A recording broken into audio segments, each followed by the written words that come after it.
Anime Vanguards is actually going to be releasing in 2 days. We have waited months for the release of this game, just for them to drop a trailer out of nowhere and announce they're releasing in 2 days. But let's just get into breaking down this trailer, because this is so freaking hype.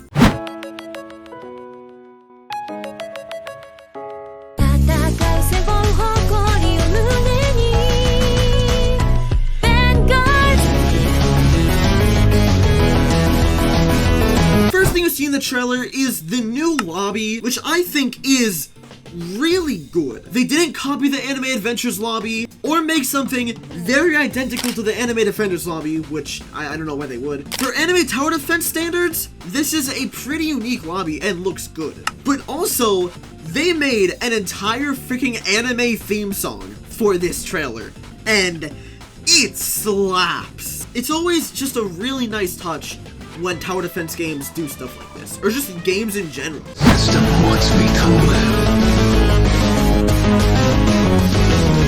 Knight Commander Egress.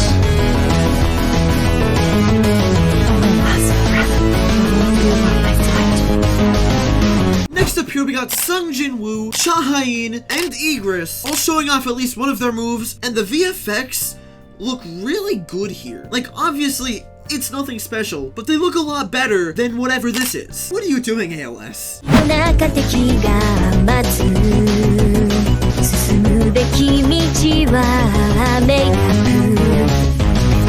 Next up we see Planet Namek, which overall looks pretty good. Well, yes, it does look like every other Namek on Roblox. Like, I don't know why they're all the exact same, but it does try a tiny bit to differentiate itself, and it still looks pretty good. But along with that, we see some units. Goku, Vegeta, Goku Black, all units from rare to legendary, I believe. But after that, we see some text boxes, which is actually pretty cool. We don't see stuff like that in a lot of tower defense games, but I think it's a pretty cool feature that more should adopt. It just makes the game feel more alive, you know?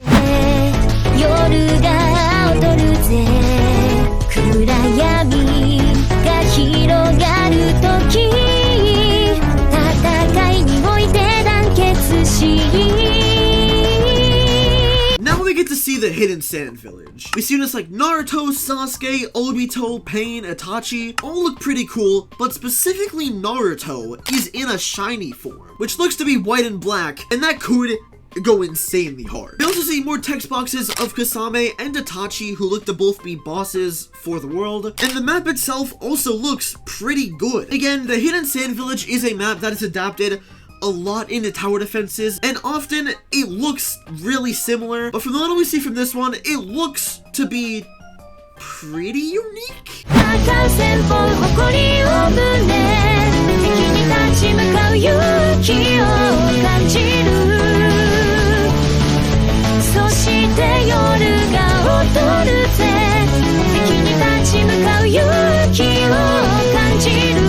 Next we get to see the double dungeon from Solo Leveling, and I think so far this is their best map. First off, it's pretty unique. There have not been a lot of games that have adapted it, but it also just looks so good. Like, the lighting, the models, they cooked really hard with this map. We also get to see the bosses, the Sword and Axe statue, which are pretty big, but then you have the main statue, which is massive. It sort of reminds me of Anime Real and how they have a lot of unique models for enemies and bosses, but whether this is a raid or a story, it looks good.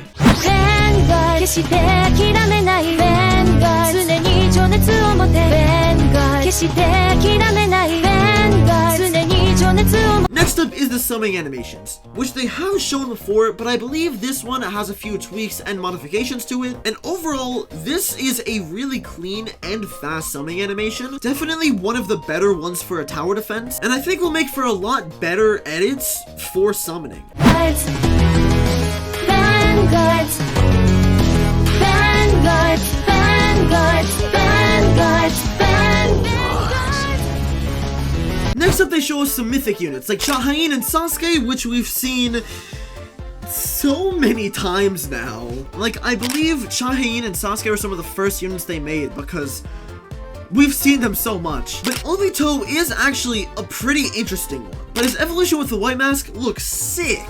We're also gonna see what trait summoning is gonna look like, which I think it looks really good right now. And the animation when you get Monarch looks beautiful. I don't think there's a single other tower defense that has some sort of animation or whatever play after you get a rare trait. And if they have that for all the other mythic traits, they actually cooked.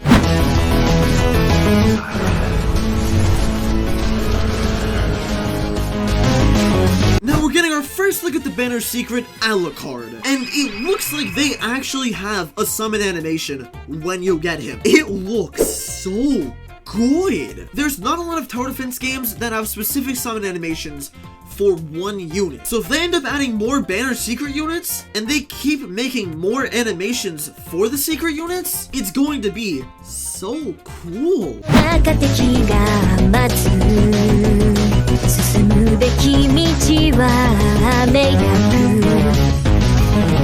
Now they show us evolving, and I think this also looks really good. Love that they have an animation when you evolve your units, unlike animated fans that start. Oh god. But I also really like how they give you a preview of what you're evolving the unit into. They show the buffs, moves, abilities, and the unit passives, which if you guys forgot, every single unit in the game has a passive.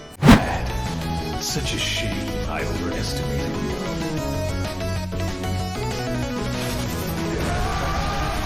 The final thing before the big reveal is showcasing some of Alucard's moves. And now, we're getting to the good VFX. Because man, Alucard's VFX goes insane. They very much remind me of Eagers' VFX from Anime Defenders, except they look a lot better. And since it seems like this unit is going to be the Lelouch of this game, you already know he's going to have a fire cosmetic.